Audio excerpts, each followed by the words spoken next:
Makanya jangan sembarangan buang-buang sperma ya.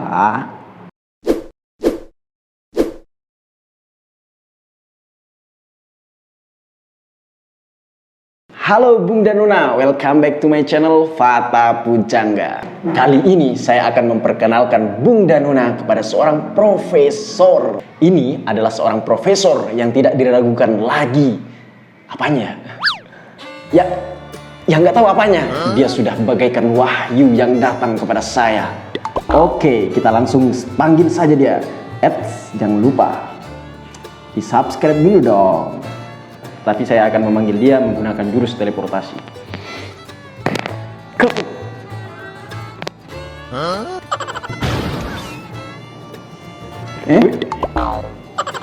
Selamat datang Profesor Tahanan. Diulang, bukan profesor, exactly prosesor tahanan. Iya pros, langsung aja deh pros. Katanya mau ngaji sperma di dalam buku siapa itu? Sperma itu yang mana? Kok malah nggak tahu?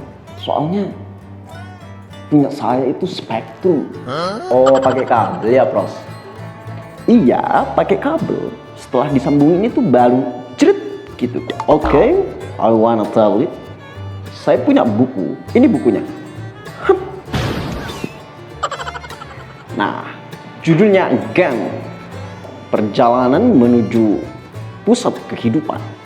Ini karyanya Siddhartha Mukherjee. Oke, saya akan bahas dalam kitab ini di awal ya. Oke, listen carefully. Saya akan bahas tentang pertarungan pewarisan sifat atau kemiripan orang tua dan anak. Ini pertarungan gagasan antara Pythagoras dan Aristoteles. Di dalam buku ini, kamu tahu pewarisan sifat? Ya tahu lah pros, pewarisan sifat itu adanya kemiripan antara bapak dan anak, mbah, cucu, cicit, cumut, ya kan? Right. Berawal dari pertanyaan, mengapa terjadi kemiripan antara orang tua dengan anak.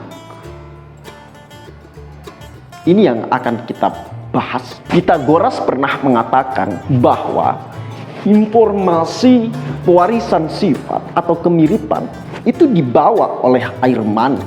Mani itulah yang menyerap informasi-informasi mengenai warna kulit, hidung, tulang, panjang tulang, dan sebagainya. Oh, berarti sperma itu tiap malam keliling ya, Prof? Patroli gitu ke setiap pos kamling. Nah, right. Begitu kata buku ini. Selama kehidupan laki-laki, kamu dan laki-laki lainnya, maninya tumbuh menjadi perpustakaan yang beredar ke setiap tubuh kita. Jadi, menurut Pythagoras itu, laki-lakilah yang menciptakan janin. Lah, bukannya rahim itu terbentuk di rahim ibu, pros? Oh tidak, kata Pythagoras. Rahim hanya menyediakan gizi dan nutrisi. Ibu hanya memberikan gizi dan nutrisi. Sehingga data yang dikumpulkan dari ayah itu diubah menjadi anak. Ya nggak bisa lah, pros. Hei, tunggu dulu. Sama kayak kamu. Aristoteles tidak setuju tentang itu. Terus apa kata dia, pros? Kata Aristoteles, anak tidak hanya mirip dengan bapaknya, ayahnya. Dia juga mirip dengan ibunya dan bahkan neneknya. Nah, betul itu, pros. Bagaimana dengan anak perempuan? Emangnya alat kelamin mereka itu serapan dari alat kelamin laki-laki? Kan nggak ada kemiripan. Kok bisa itu menghasilkan alat kelamin yang berbeda kalau memang mani itu menyerap informasi-informasi di dalam tubuh ayah, sedangkan alat kelaminnya berbeda? Nah, itu pertanyaan Aristoteles pada saat itu. Laki-laki maupun perempuan, kata Aristoteles, sama-sama memberikan informasi yang diteruskan dalam bentuk pesan. Maksudnya, pros?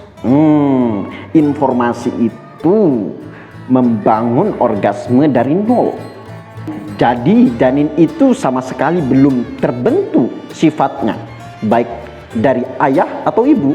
Pesan yang diteruskan dari ayah dan ibu tadi diolah menjadi bahan. Setelah itu bahan jadi dan dewasa, di dalam orgasme itu terdapat lagi yang namanya pesan. Itu yang terkandung di dalam mani tadi. Tapi katanya Pros, dalam cerita rakyat dan mitos pada zaman pertengahan, abad pertengahan, bayi itu sudah ada di dalam sperma yang disebut manusia mini atau homunculus. Homunculus apa homunculus ya? Nah, makanya jangan sembarangan buang-buang sperma ya. Itu seperti pendapatnya seorang ilmuwan Swiss namanya Paracelsus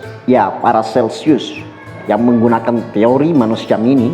Paracelsus tadi, sperma itu kalau dipanaskan menggunakan tai kuda, dia akan menjadi manusia selama 40 minggu.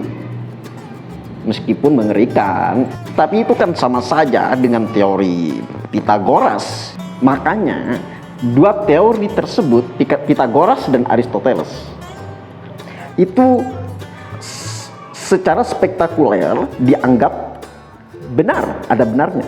Di sisi lain, secara spektakuler, teori keduanya juga diluntuhkan. Lah, terus kesimpulannya piye, Bos? Gimana kok nggak ada kesimpulan? Saya masa mau menyimpulkan itu? Kan belum selesai.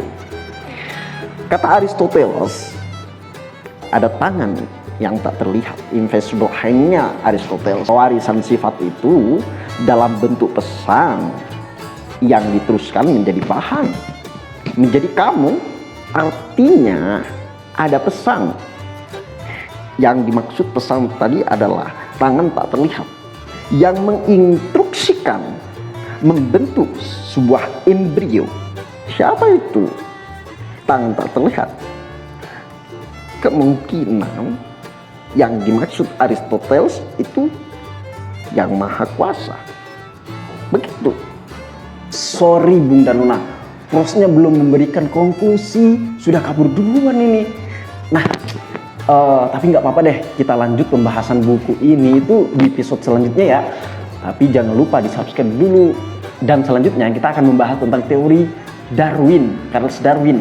Kita tahunya teori natural selection itu kan hanya milik Charles Darwin. Nah, kita akan bahas selanjutnya. Sebenarnya teori evolusi itu juga ditemukan oleh orang lain, dan itu penelitiannya di Asia Tenggara, termasuk Indonesia loh. Saksikan di video berikutnya ya.